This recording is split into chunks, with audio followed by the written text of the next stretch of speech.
Buenos días, señorito. Buenos días también, señorita. ¿Cómo se llama? Me llamo Lester. ¿Y tú cómo me llamas? Me llamo Shushin. ¿Cuántos años tienes?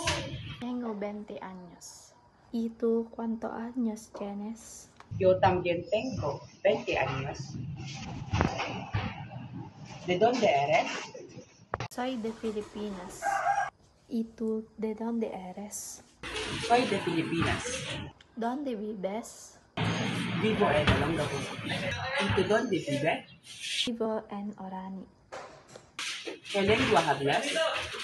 Hablo Filipino y inglés. ¿Y tú qué lengua hablas? Hablo filipino y inglés. Eso es bueno. Gracias por tu tiempo y que tengas buen día. Gracias y que tengas y buen día también.